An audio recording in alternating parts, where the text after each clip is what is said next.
Hey everyone, well I am here in Old Town in downtown Albuquerque, and I thought I'd stop and give you all an update on what is going on nationally with this redistricting fight and what is going on with the current deployment of National Guard and occupation of Washington, D.C.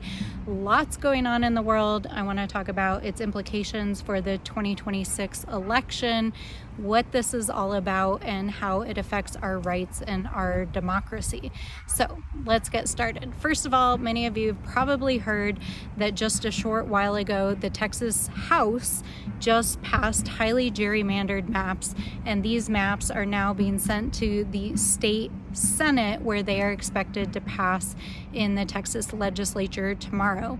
All of this is part of a highly orchestrated effort by the GOP to help Donald Trump try to rig the 2026 election. Now, how did we get here? Over the last 7.5 months, you all have watched as the GOP has pushed this highly unpopular domestic policy agenda, including the big ugly bill, which ultimately will take away millions of Americans' access to healthcare, food assistance, educational assistance, all in the name of giving permanent tax breaks to billionaires on the backs of the American people by costing the American people $4 trillion in deficit spending.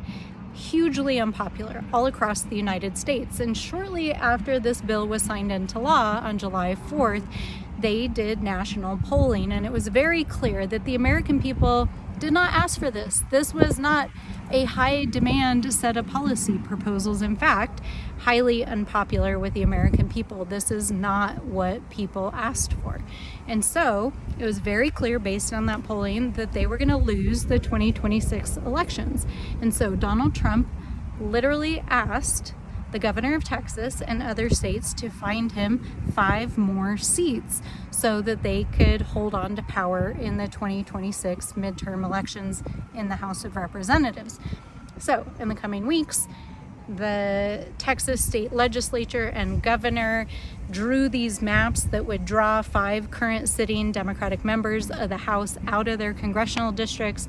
These are maps that clearly violate the Voting Rights Act and crack and pack these districts.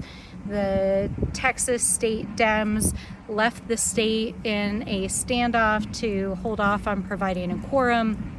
They returned, and unfortunately today the Texas State House passed the legislation. We are anticipating that the Texas Senate will pass the maps tomorrow.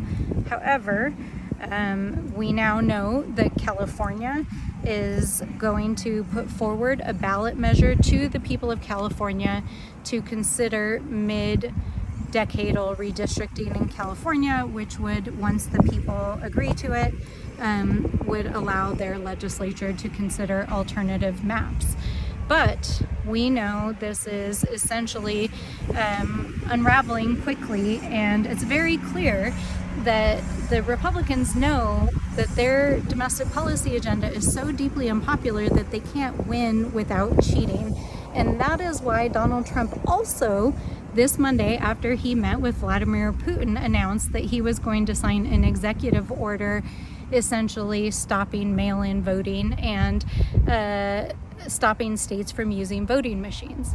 Now, let's be clear. Nobody should be taking voting advice from Vladimir Putin. I think we can all agree on that. And I also think should have to go without saying that, we know that Putin and the Russians actually interfered in our elections. So why the hell is Donald Trump taking voting advice from his buddy, who we know helped Donald Trump get elected? All of this is really a front for what we know they're trying to do, which is to stack the election in 26 to make it possible for them to continue to hold power, because the way the House works is it's a winner-take-all situation. The majority controls everything about the House, the speaker, the legislation, the investigations, as well as all of the accountability measures that could be taken to hold, let's say, one of the most corrupt presidents in American history accountable. So we know what they're up to.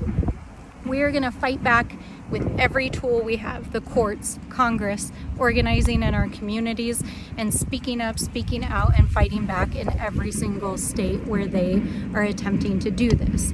Now, secondly, I want to address the deployment of National Guard in Washington, D.C. Again, this is not about the public safety of the people of Washington, D.C. As somebody who lived in Washington for many years, I spend a fair amount of time there as your congresswoman.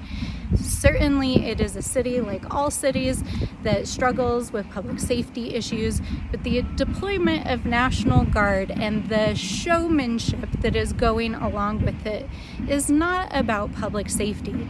It is a show of force by the White House, who would like to expand a military and police presence in cities all across America. Now, I'll let you draw your own conclusions about why they're doing this. What are the political motivations behind it? But I can tell you it's not public safety. So, in the Oversight Committee, under the leadership of our ranking member and the leadership of Washington, D.C., we are fighting back, pushing back, and holding them accountable.